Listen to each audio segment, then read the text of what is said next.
जय श्री कृष्णा। श्रीमद् भगवद गीता के लगभग 700 श्लोकों में से अध्याय 3 में 43 श्लोक हैं और ये कर्म योग पर आधारित है। तो चलिए इसके बारे में विस्तार से बात करते हैं। तीसरा अध्याय अर्जुन और श्री कृष्ण के बीच का वार्तालाप है। श्री कृष्ण ने अर्जुन को समझाया कि कर्म को बोझ समझ ना तू उसे यज्ञ समझ, उसे समझ तू पूजा। हे अर्जुन, ईश्वर को पाने का कोई और नहीं है साधन दूजा। अर्जुन कहे, हे भगवान, तुमने कई प्रकार से आज जो ज्ञान मुझे समझाया है, कभी कर्म योग, कभी ज्ञान योग, कभी बुद्धि, कभी स्थिर प्रज्ञ का भेद बताया है। अब तक मेरा मन अच्छे से कुछ भी समझ ना पाया है। मैं कर्म करूं या ज्ञानी बनूं, बतला दो हे भगवान। मेरे मन में संशय आया है, इस शंका का निवारण करो। बतला दो मेरे हिस्से क्या आया है, मुझे सही रास्ता दिखला दो। कल्याण करो हे भगवान, अर्जुन तेरी शरण में आया है। बोले भगवान, सुन हे अर्जुन, मैंने ज्ञान योग और कर्म योग दो भागों को ईश्वर प्राप्ति के राह के लिए बताया है। भगवान कहे, सुन हे अर्जुन, ईश्वर प्राप्ति के दो हैं मार्ग, एक ज्ञान योग, एक कर्म योग। जो स्वयं को जान ईश्वर पाए वो ज्ञान योग, जो निस्वार्थ कर्म कर ईश्वर पाए, लक्ष्य पाए वो कर्म योग। जो इस संसार में प्राणी आया है वो रह सकता नहीं है बिना कर्म किए, क्योंकि कुदरत ने एक मानव को राग द्वेष के गुण बिना कोशिश के ही दिए। जो वन सन्यासी कर्म को त्यागे ईश्वर को पाने के लिए करता है ध्यान, पर अगर है उसके मन में भोग विलास, वो ढोंगी पा सकता नहीं ज्ञान। जो वश में करे इंद्रियों को, वही है सच्चा कर्म योग, वही प्राप्त करता है असली ज्ञान। हे अर्जुन, फल की इच्छा ना हो तुमको, फिर कर्म करो और लो ईश्वर का नाम। वही है सच्चा कर्म योग, वही श्रेष्ठ योगी है, वही प्राप्त करता है सच्चा ज्ञान। इसलिए हे अर्जुन, बस कर्म कर, कर्म में ही हो तेरा ध्यान। क्योंकि कुछ ना करने से कुछ तो कर, यही है भला, यही श्रेष्ठ है, इसी से होगा कल्याण। ये जीवन मिला है तुमको, न कर्म किया तो जिंदा ना रह पाएगा। तुझे खाना है, पीना है, हंसना है, रोना है, गाना है और जीवन चलाना है। अगर हाथ पे हाथ धर बैठ गया तो ये शरीर खत्म हो जाएगा। ईश्वर की आराधना में किया निष्काम कर्म ही असली कार्य कहलाएगा। जो खुद के स्वार्थ के लिए किया कर्म, वो तो बंधन ही बन जाएगा। जब ब्रह्मा ने थी दुनिया रची, तब ये कहा, सब इच्छाएं पूर्ण करने को तुम यज्ञ करो, तुम करो हवन। कुछ शुभ मांगना हो, कुछ शुभ करना हो, खुश करो देवताओं को और उनका तुम करो मनन। इसीलिए जब कभी शुभ कार्य करते हैं हम, तो हवन यज्ञ करते हैं हम। दे आहुति, मांगे मन्नत, देवताओं को खुश करते हैं हम। होती है वर्षा, अन्न उगता है, धन धान्य से भरते हैं हम।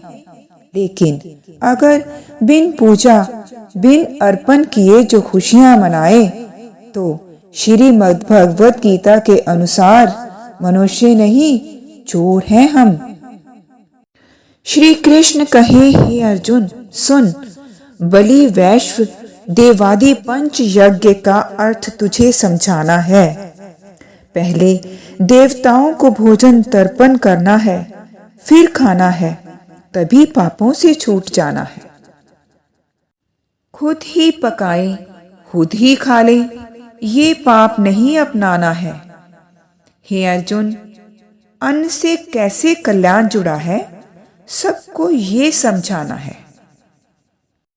अब श्री कृष्ण जो अर्जुन को समझाने वाले हैं, वो ध्यान से सुनने वाली बात है। वो कहते हैं कि ये प्राणी है जिंदा अन्न से, और अन्न वर्षा से पैदा होता है। वर्षा होती है यज्ञ करने से, और यज्ञ पुण्य कर्मों से होता है। कर्मों को राह दिखलाए हैं वेद, और वेद पार ब्रह्म से होता है। इसीलिए निस्वार्थ कर्म करने से ही कल्याण भी होता है। और अगर हम विषयों में ही रचे रहे, हम इंद्रियों के ही वश में रहे, तो ये जीवन व्यर्थ ही होता है। श्री कृष्ण परम ज्ञानी के बारे में बता रहे हैं। वो कहते हैं कि जो भीतर से है परिपूर्ण, आत्मा का प्रेमी, जो अहंकार रहित है, जो स्वार्थ रहित है, जो बिना तनाव के हैं, वही परम ज्ञानी है। पूर्ण संतुष्टि है जिसकी आत्मा को। वो कर्म करे तो पुण्य नहीं, वो ना भी कर्म करे तो कोई पाप नहीं लगता उसको। वो हर बंधन से छूटा है और उसने पा लिया है परमात्मा को। परम ज्ञानी के लिए ना नियम कोई, ना कोई लगाव, ना किसी पर भी निर्भरता है। बिना स्वार्थ के ज्ञानी हरदम बस जन कल्याण में लगा रहता है। ज्ञानी वो है जो सूर्य बन हर एक को रोशनी देता है, पर अज्ञानी एक दीपक की तरह अहंकार में जलता रहता है। हे अर्जुन, तू भी निरंतर कर्म कर, पर कुछ फल की चाह न मन में कर। पाना है मोक्ष तो संध्या वंदना और नित्य कर्म कर, जरा न डर। राजा जनक ने भी किया था कर्म लोगों के हित, तू भी तो कर। आदर्श बन सबके लिए, कर ज्ञानी है तो आगे बढ़ और युद्ध कर। जो श्रेष्ठ करता है, सही राह पे चलता है, उसके ही पीछे सब चले अनुसरण कर। अब आगे श्री कृष्ण अर्जुन को ये समझा रहे हैं कि वो सबके लिए उदाहरण बनना चाहते हैं, क्योंकि अगर वो कर्म नहीं करेंगे तो फिर वो दूसरों को सिखाएंगे कैसे। तो श्री कृष्ण कहते हैं कि हे पार्थ, मुझसे सीख ले। मैं कुछ करूं या ना करूं, कुछ पालूं या ना पालूं, कुछ फर्क भी पड़ता नहीं। फिर भी आलस्य को छोड़कर सबको सिखाने की खातिर मैं कर्म करना छोड़ता ही नहीं।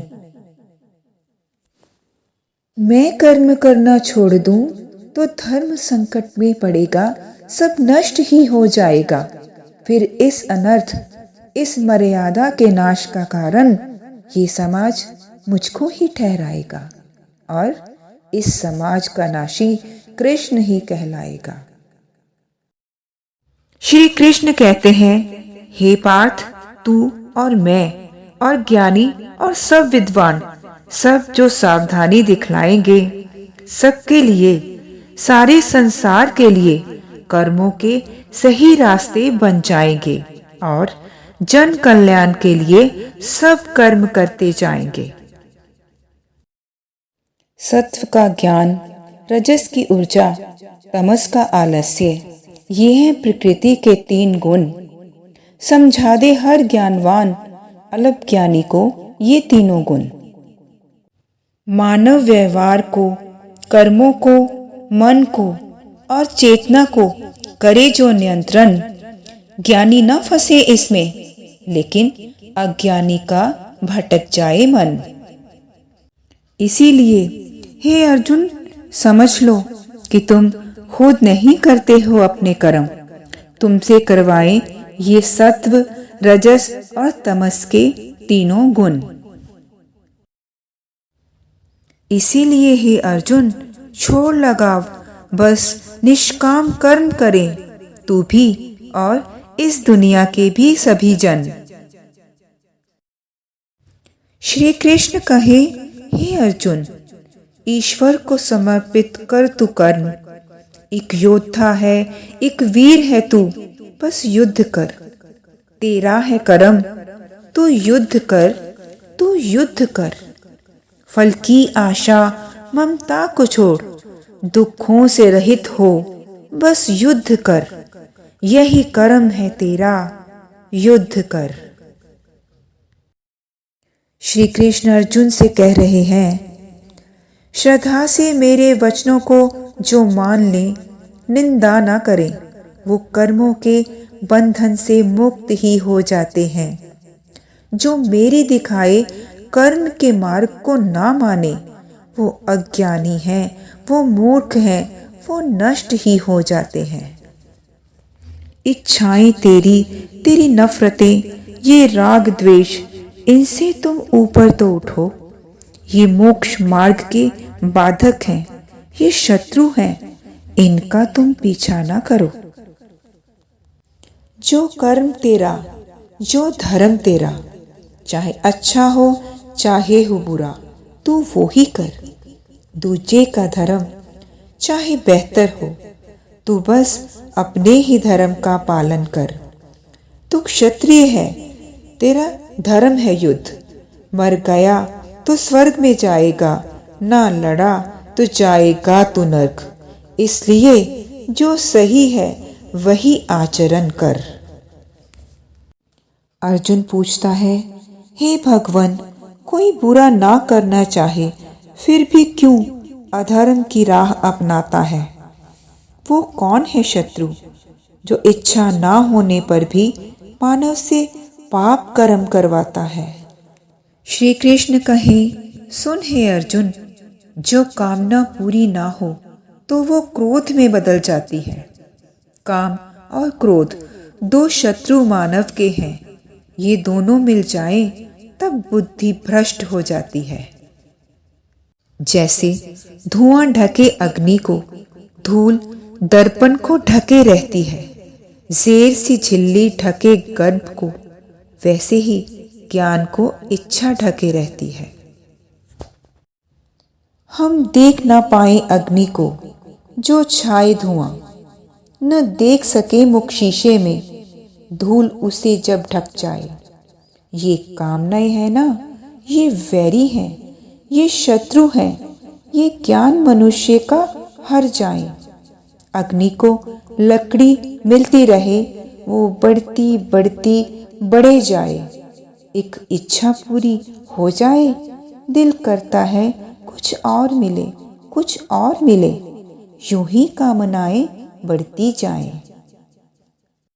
हे अर्जुन, मानव की लालसाओं ने ज्ञानियों का ज्ञान भी छुपा रखा है। तेरी अनगिनत इच्छाओं, तेरे बेकाबू मन और साधारण बुद्धि पर भी इन इच्छाओं ने ही घर बना रखा है।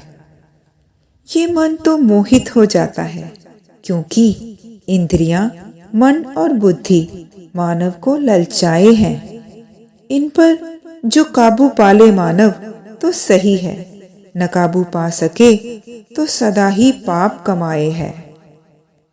श्री कृष्ण कहते हैं, हे पार्थ, हे धनंजय, हे भरत कुलभूषण, तेरे बाहरी शरीर से बेहतर है तेरी इंद्रियां, और इंद्रियों से भी उत्तम है तेरा मन, और मन से भी आगे है तेरी बुद्धि, और शरीर, इंद्रियां, मन और बुद्धि से भी आगे तेरी आत्मा है अति उत्तम। श्री कृष्ण कहते हैं, सो हे महाबाहो, बुद्धि का प्रयोग कर, मन अपने को वश में कर। इच्छाओं पर तब काबू पाना आसान हो जाएगा। हर कामना को, क्रोध मोह को, राग द्वेष को दूर भगाकर इन पर काबू पाया तो तू विजयी हो जाएगा। ये काम, क्रोध, लोभ, मोह और अज्ञानता सब सांसारिक शत्रु हैं, जिनको बिना ज्ञान के जीत सका न कोई, और अब भी बिना ज्ञान के कोई जीत न पाएगा। तूने जो महत्व ज्ञान का समझ लिया, इसको जान लिया, तो इन सब का दमन आसानी से कर पाएगा और काम, क्रोध, लोभ, मोह और अज्ञानता पर विजय पाकर तू परम शांति को पाएगा। श्रीमद् भगवद गीता के 3 अध्याय से हमें बहुत ही गूढ़ ज्ञान प्राप्त हुआ है। इसी के साथ 3 अध्याय की समाप्ति होती है। जय श्री कृष्णा। गीता के 3 अध्याय का सार इस प्रकार है। भगवद गीता का 3 अध्याय मन की उलझनों को सुलझाता है। इसमें सिखाया गया है कि हमें अपने कर्तव्यों को निभाना है और फल भगवान पर छोड़ देना है। जो भी कार्य हम करते हैं उन्हें समाज के हित को ध्यान में रखते हुए करना है। जो समाज के पैरोकार हैं, नेता हैं, अभिनेता हैं, धर्मगुरु हैं और जो लोगों के लिए आदर्श हैं, उन्हें सही रास्ते पर चलना है ताकि उनके फॉलोअर्स भी सही दिशा लें। और साथ ही जो हमारे शत्रु हैं वो हमारे मन के भीतर ही हैं। हमारे शत्रु काम, क्रोध, लोभ, मोह, अहंकार और अज्ञान, अगर हमने इन पर विजय प्राप्त कर ली तो हम उस परम पिता परमात्मा को पा सकते हैं। और अब गीता के 3 अध्याय का महात्म्य जानते हैं। इस अध्याय का पाठ करने से हमारी कई पीढ़ियां मोक्ष को प्राप्त होती हैं, क्योंकि ज्ञान से जो निष्काम कर्म के रहस्य को जानकर सही दिशा में कार्य करता है वो खुद तो मोक्ष को प्राप्त करता ही है, वो अपने पूर्वजों को भी तार देता है। जय श्री कृष्णा। अगर मुझसे कोई भी गलती हुई हो तो क्षमा करें।